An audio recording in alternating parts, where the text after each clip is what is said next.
Podemos sentarnos.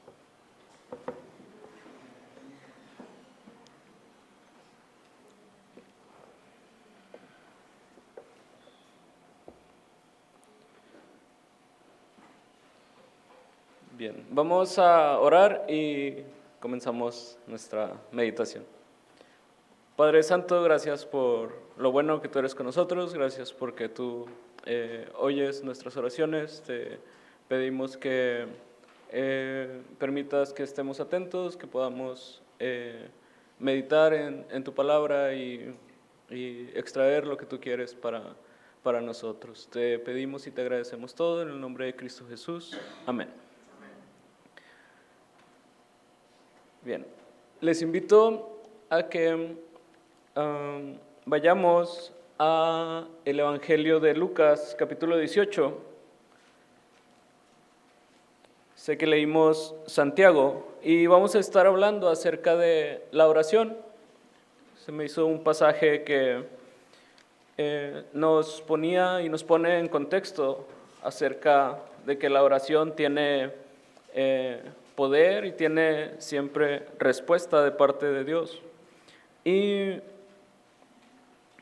me gustaría que leyéramos los primeros 8 pasajes del capítulo 18 de Lucas. Y yo voy a leer el versículo 1 y ustedes me ayudan con el versículo 2 y el 8 lo leemos todos juntos. Dice Lucas 18:1. También les refirió Jesús una parábola sobre la necesidad de orar siempre y no desmayar. Diciendo, había en una ciudad un juez que ni temía a Dios ni respetaba a hombre. Había también en aquella ciudad una viuda, la cual venía a él diciendo, hazme justicia por mi adversario. Y él no quiso por algún tiempo, pero después de esto dijo dentro de sí, aunque ni temo a Dios ni tengo respeto a hombre. Sin embargo, porque esta viuda me es molesta, le haré justicia, no sea que viniendo de continuo me agote la paciencia. Y dijo el Señor, oíd lo que dijo el juez injusto. ¿Y acaso Dios no hará justicia a sus escogidos que claman a Él día y noche? ¿Se tardará en responderles? Os digo que pronto les hará justicia, pero cuando venga el Hijo del Hombre, ¿hallará fe en la tierra? ¿Alguna vez usted ha orado tan intensamente y tan certeramente, pero de repente entra el sentimiento o el pensamiento de que su oración no está pasando del techo, o si está orando en su mente, que no sale incluso de su cabeza? Ok, gracias por responder. Creo que puede ser algún sentimiento o pensamiento recurrente. Y a esta situación tan solo hay 2 pensamientos subsecuentes. Una es cierto que no está llegando a Dios nuestra oración o nuestra petición, o estoy teniendo una percepción diferente a la realidad y sí está llegando a Dios. En los pasajes que vamos a ver el día de hoy, vamos a observar 3 características en las cuales podemos poner nuestra atención cuando pensemos en la oración, cuando pensemos en ir delante de Dios con nuestras peticiones, con nuestras necesidades, o simplemente al acercarnos a tener esta relación que Dios nos ha permitido tener por medio de Jesucristo. Y a través de 3 historias, 3 relatos, vamos a ir explorando algunas características. La primera la acabamos de leer. Creo que todos hemos alguna vez escuchado este relato, una viuda que tenía una necesidad, una situación apremiante, una situación en la que requería algo del juez que necesitaban pues emitirle alguna sentencia o algo así. Para quienes están más relacionados con las leyes sabrán más el procedimiento necesario. Supongo que las leyes han cambiado a través de 2000 años que se está dando este relato, pero la idea y la esencia es la misma. Y podemos atender, para tener contexto, hacia la situación en la que se encontraban los dos protagonistas de este relato. La viuda, por un lado, necesitada. Cuando se habla en este contexto de las viudas, pues es una persona que a lo mejor está desprotegida, desamparada, porque el marido era el sostén del hogar, era quien proveía, y al no tener a esa persona, pues automáticamente pasaban a estar en una necesidad. Por el otro lado, nos habla de un juez injusto. Incluso es hasta paradójica el título de este juez, ya que pues no debería de existir, pero pues aquí está en el relato. Este juez dice que no tenía temor de Dios. Entonces, digamos que estaba dispareja nuestra situación y nuestra condición. Sin embargo, la viuda nos menciona que tenía una necesidad, y esa necesidad impulsaba el que ella se presentara ante la justicia, ante el juez en turno, ante esta persona que pues no, ahí él mismo lo menciona, no tenía temor de Dios, no tenía a lo mejor muy buena reputación, muy buena moral, pero pues esta viuda constantemente se presentaba a ir a externar su necesidad. Esta necesidad le impulsaba a ir y presentarse. Y aquí es donde me gusta invitarles y meternos en la historia y decir y pensar, pues creo que todos tenemos necesidades, todos tenemos situaciones en las que podemos ya sea pensar, sentir o identificar que estamos en alguna injusticia o en alguna necesidad, ya sea enfermedad, sea alguna necesidad económica, alguna necesidad material, alguna necesidad emocional. Y si usted no tiene alguna de estas necesidades, pues seguro puede voltear al lado y algún vecino, algún compañero, algún amigo va a tener una necesidad. Si lo relacionamos con la oración, este debería ser un impulso para poder nosotros fomentar una vida de oración. Si ante las necesidades que se me presentan, se me ocurre ir antes a resolverla por otro medio que no es Dios, que no es Jesucristo, que no es la oración, mi solución no está siendo la adecuada. Probablemente pueda resolverse, pueda suplirse la necesidad, sin embargo, Dios debería ser nuestra primera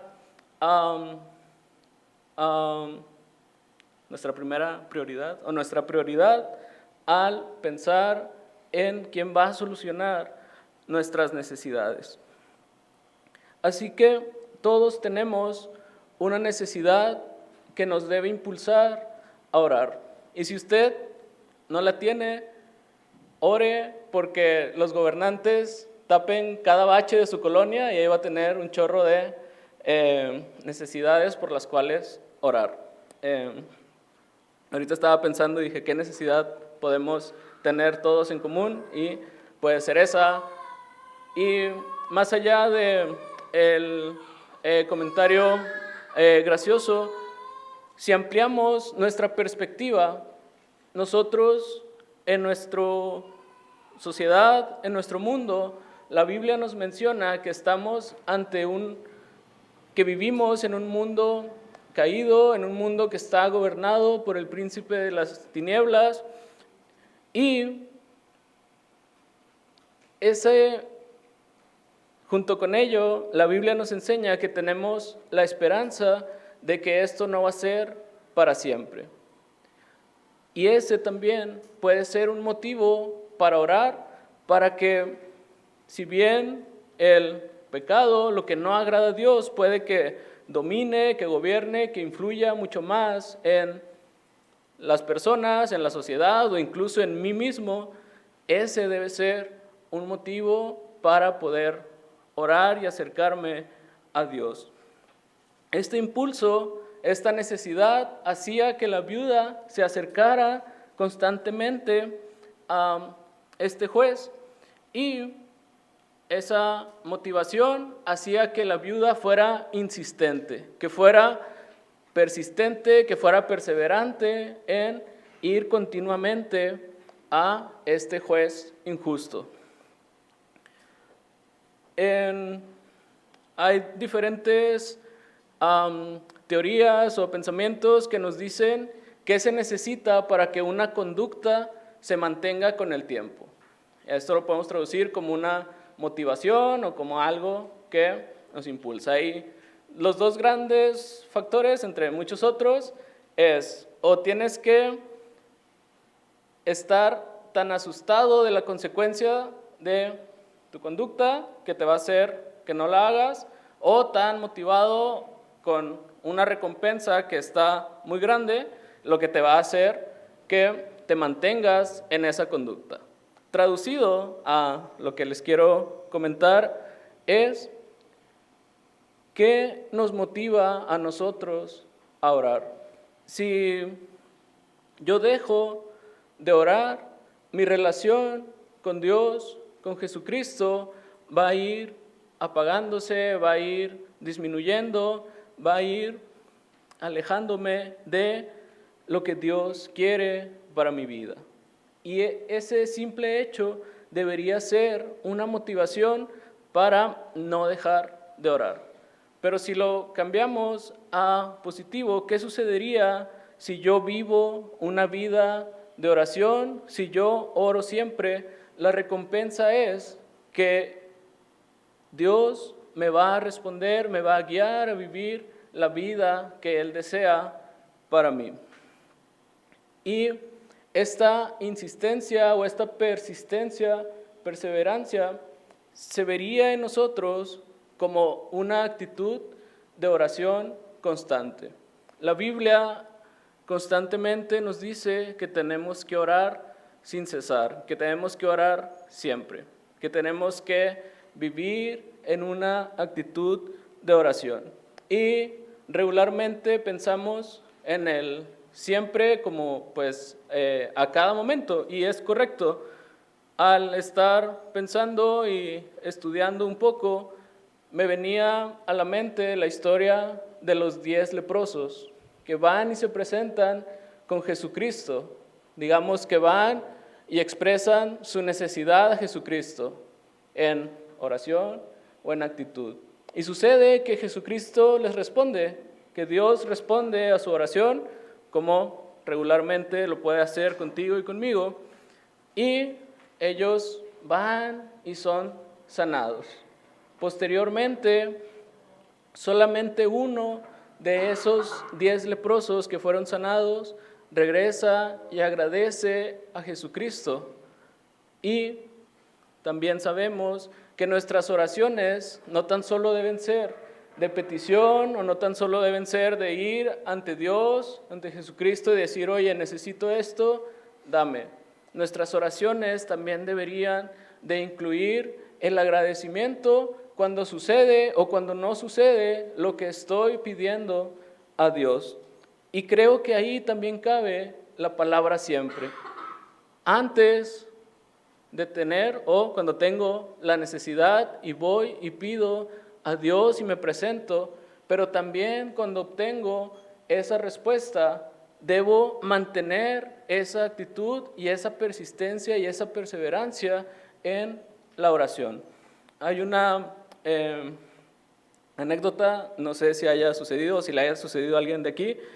Va alguien en su coche ante imagínense ayer el 15 años de nuestra hermana Eunice y no encuentra estacionamiento, entonces ora y pide a Dios, Dios, mándame un cajón de estacionamiento donde me pueda estacionar.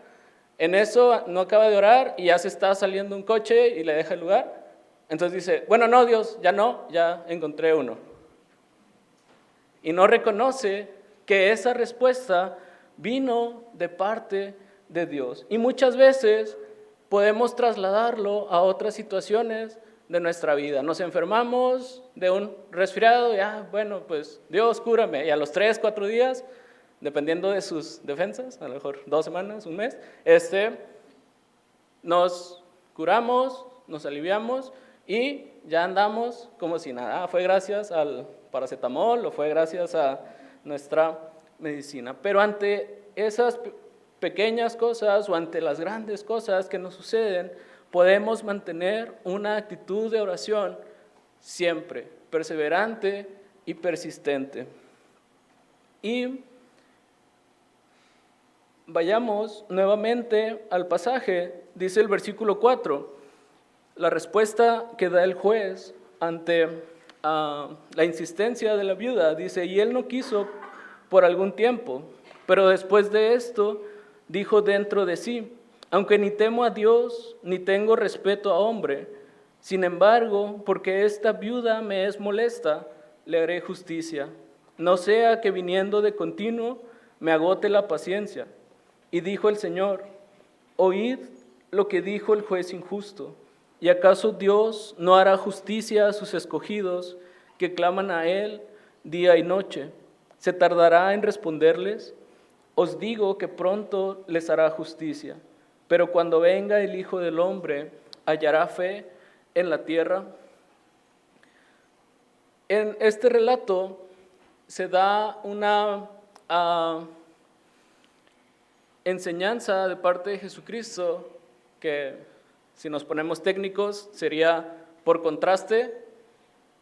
Si el juez injusto representa esa respuesta que tiene la viuda, cuando nosotros vamos ante Dios, ante el juez, que sí es justo, ante ese Padre que tenemos, no estamos yendo ante nuestro jefe del trabajo, no estamos yendo ante nuestro vecino, no estamos yendo ante una persona que no nos conoce, sino que estamos yendo y presentando nuestra necesidad ante el Padre espiritual que tenemos y que todos hemos confiado en Él y tenemos la plena seguridad en que Él nos escucha y está constantemente al pendiente de nosotros. Gracias a esa cercanía y a ese características que conocemos de Dios a través de su palabra, es que podemos depositar nuestra seguridad en esta persona que es Dios. No es un juez injusto, no es un ser humano, no es una persona, no es alguien que nos va a ignorar o nos va simplemente a dar el avión, sino que estamos yendo ante Dios mismo. El corazón que agrada a Dios no se rinde, sigue clamando porque confía en quién es Él. Podemos esperar en Jesucristo, en que a su debido tiempo traerá la justicia deseada. En jóvenes en alguna clase anterior, veíamos el principal problema de la humanidad. Espero que no me queden mal. ¿Cuál es? Ya me están quedando mal. El pecado. Muy bien. Sí, gracias. Mucha presión. El pecado es el principal mal de la humanidad. Y si lo trasladamos a este relato y vemos un poquito el contexto, Jesucristo está hablando ante personas que probablemente no creían en Él, y les está diciendo, en algún momento el Hijo del Hombre, o sea, Jesucristo mismo que les estaba hablando, va a regresar y va a impartir justicia y va a dar solución al mayor problema de la humanidad, que es el pecado. Y nosotros podemos también basar nuestra confianza y nuestra seguridad en aquello que Jesucristo nos ha dicho y nos demuestra y nos demostró con su grande amor en la cruz. Entonces, lanza una pregunta en este relato que nos dice: cuando regrese Jesucristo, hallará fe en la tierra. Y esa fe podemos nosotros hacer uso de ella desde este momento. No esperar y decir, bueno, en un año, en una semana, en un mes, en el tiempo que sea que Jesucristo vaya a regresar, pues Él va a arreglar y solucionar ese problema que la humanidad tiene. Creo que juntando un poquito esa necesidad y esa persistencia que debemos tener, podemos empezar a orar por la solución a ese pecado que todos tenemos. Siguiendo ahí en nuestro pasaje, el segundo relato que se menciona es la parábola del fariseo y el publicano. Me gustaría que fuéramos y leyéramos, son 6 versículos. Leo el 9, me ayudan a leer el 10 y el 14 lo leemos todos juntos. Dice Lucas 18:9: a unos que confiaban en sí mismos como justos y menospreciaban a los otros, dijo también esta parábola. Dos hombres subieron al templo a orar, uno era fariseo y el otro publicano.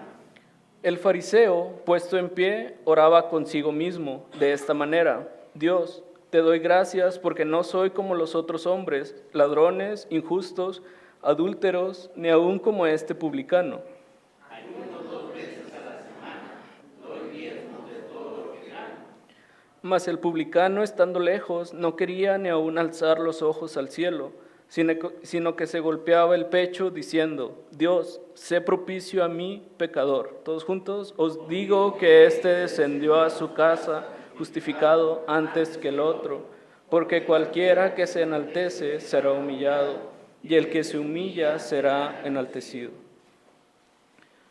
Muy bien, y en este relato vamos a estar concentrándonos en la humildad del publicano, pero dicen que a veces lo más difícil no es aprender algo, sino desaprender algo que hemos aprendido mal o que no debería estar.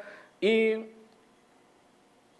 otra vez hay dos protagonistas en este relato: el fariseo y el publicano. Y el fariseo nos va a servir de ejemplo de lo que no hay que hacer. El fariseo, dice ahí mismo en el pasaje, dice, oraba consigo mismo. Algunos mencionan, no estaba orando a Dios, sino que estaba orándose a sí mismo. Se enaltecía, se enorgullecía de todo lo que no era la otra persona. Dice, no soy ladrón, injusto, adúltero, y casi le dice, no soy como este publicano, cobrador de impuestos, traidor de la nación. No, ya le agregué más, ¿no? Pero el fariseo dice, yo me merezco todo y soy autosuficiente. Algo que caracteriza a quienes creemos en Jesucristo es que reconocemos que no somos nadie para poder tener una relación directa con Dios, sino que es gracias a que alguien más pagó y nos reconcilió con Dios, que es Jesucristo, es que nosotros podemos llegar a Él. Una actitud de orgullo, de soberbia, cuando nos presentamos ante Dios, creo que sería similar a lo del juez injusto. No debería de ir junto. Si nosotros somos conscientes de que nuestro pecado y nuestras faltas que hemos tenido ante Dios no nos pueden, no nos enorgullecerían, no nos distinguirían. Es cuando nosotros podemos tener una actitud correcta.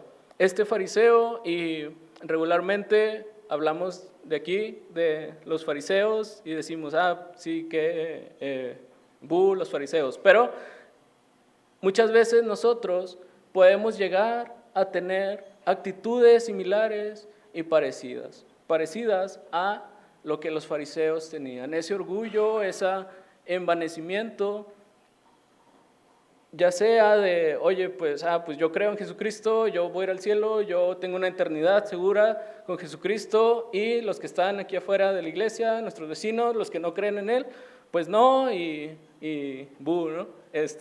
Pero muchas veces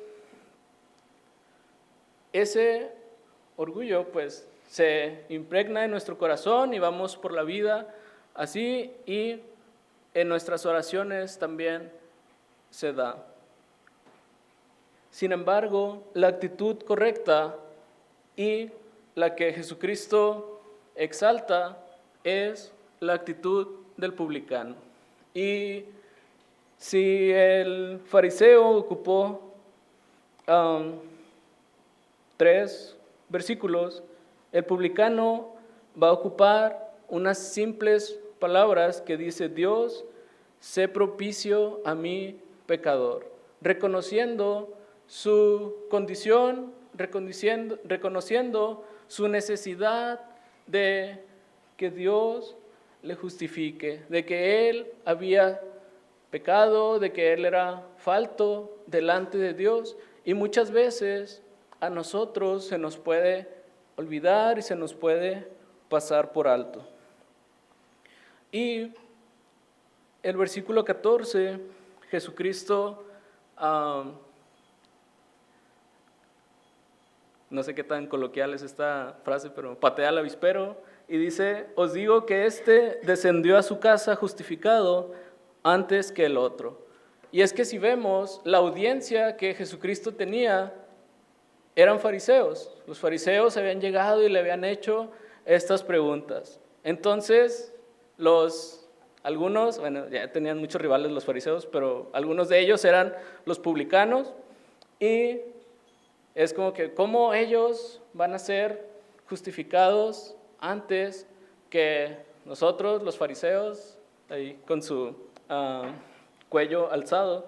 Pero Jesucristo les dice: os digo que éste descendió a su casa justificado antes que el otro.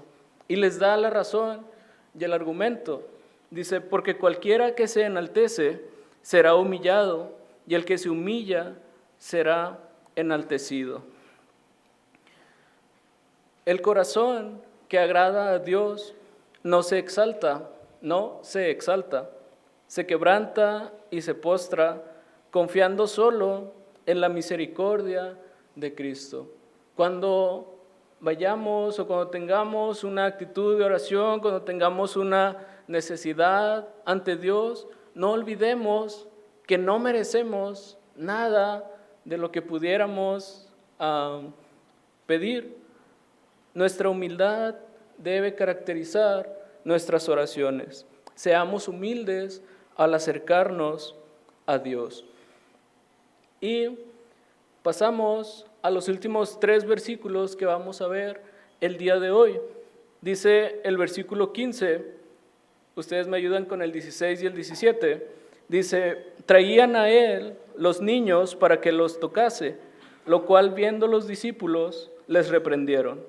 Mas Jesús, llamándolos, dijo: dejad a los niños venir a mí, y no se lo impidáis, porque de los tales es el reino de Dios. Todos juntos: de cierto os digo que el que no recibe el reino de Dios como un niño, no entrará en él. Muy bien. Jesucristo estuvo al alcance de todos durante su ministerio terrenal. Y nuevamente, adentrándonos en el relato, podemos hacer esa afirmación en la actualidad. Jesucristo sigue estando al alcance de todos hoy mismo. Si vemos la Biblia, podemos llegar a la conclusión de que la Biblia es la historia del ser humano buscando a Dios. Sin embargo, eso no es así, sino que la iniciativa siempre es de Dios buscando al ser humano. Y esto es muy claro en este pasaje, y si leemos los evangelios, pues es Jesucristo quien se despoja de su posición divina sin dejar de ser Dios, pero viene y se humaniza como nosotros y se hace humano, paga nuestros pecados y nos da pleno acceso ante Él, ante Dios Padre, ante Dios Espíritu Santo, gracias a la obra que Él hizo, dándonos acceso a Él. Y me imaginaba una puerta, y gracias al poder del internet, pues nada, le pones ahí puerta y aparece, ¿no? Entonces, me imaginaba como que esa puerta, y de hecho Jesucristo dice que Él es la puerta, esa puerta simplemente se abrió y nos da acceso a poder ir en actitud de oración, en actitud de humildad, y siendo persistentes podemos ir ante Dios. Sin embargo, ¿de qué nos sirve una puerta abierta si no damos nosotros el paso para poder entrar a ella? Y justamente en el versículo 16 dice: mas Jesús llamándolos dijo, dejad a los niños venir a mí y no se lo impidáis. Y más allá de la recepción que Jesucristo tiene ante los niños, hay una voluntad y un deseo de estos niños de acercarse a Él. Y este mismo deseo, este mismo anhelo, deberíamos nosotros replicarlo. Me gusta pensar que para que los niños se quisieran acercar a Jesucristo, Jesucristo tenía una personalidad agradable, una sonrisa tal vez, no sé, algunas palabras agradables que compartía, y hacía sentir bien a las personas que se acercaban a ellos. Y, oh sorpresa, nuevamente podemos adentrarnos a la historia y decir, pues Jesucristo es todo eso. Jesucristo es una persona agradable a la cual yo puedo recurrir tanto en momentos difíciles como en momentos agradables, como en cualquier momento de mi vida. Y de ahí nuevamente podemos relacionar y decir, yo vivo con una actitud de oración porque en cada situación puedo recurrir a Dios, puedo recurrir a Jesucristo y puedo estar y puedo ser cercano a Él. Imagínense,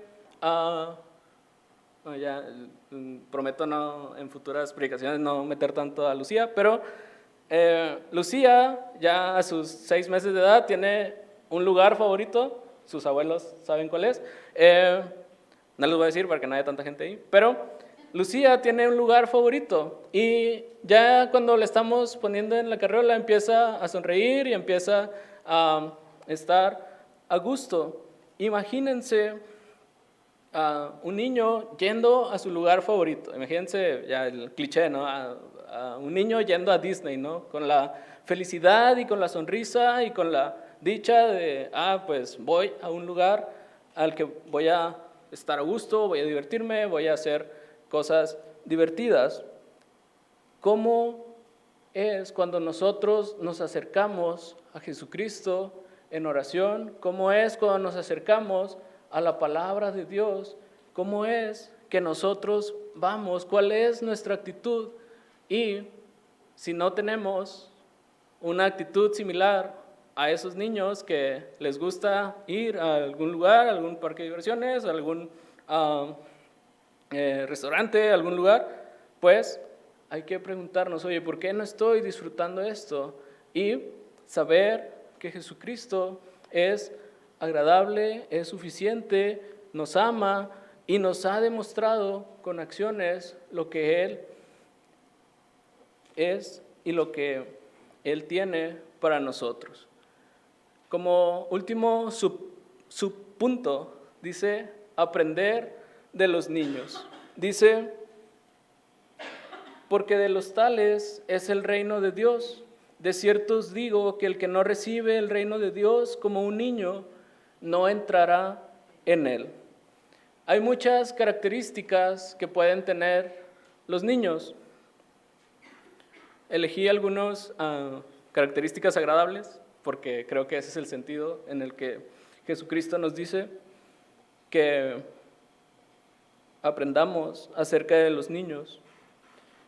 ¿Qué características pueden tener los niños? Disposición. Acercarnos sin pretensiones y con el deseo y anhelo de una relación con Él.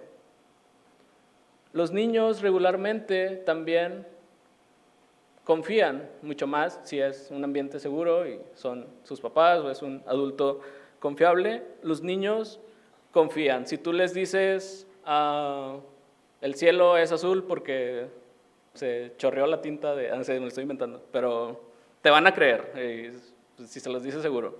Bueno, la clásica, ¿no? La luna es de queso y pues ya y van a creer que un pedazo, ¿no? Pero los niños confían en lo que les digas y confían en ti como adulto. Y los niños son curiosos. Sí, son raros, ¿no? No, son curiosos de curiosidad. Si algo les interesa, van a estar atentos, van a estar perseverantes en querer aprender y en querer tener conocimiento de ello.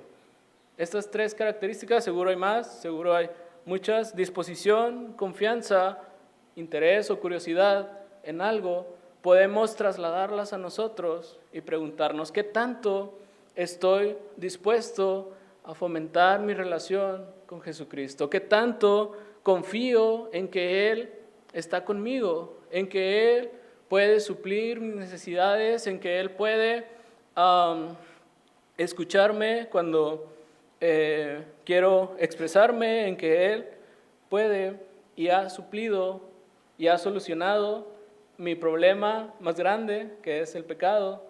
¿Qué tanta confianza puedo tener en Él? ¿Y qué tanto interés tengo en aprender y en conocerle más y más? El corazón que agrada a Dios se acerca como un niño, dispuesto, confiado y con deseo de conocerle.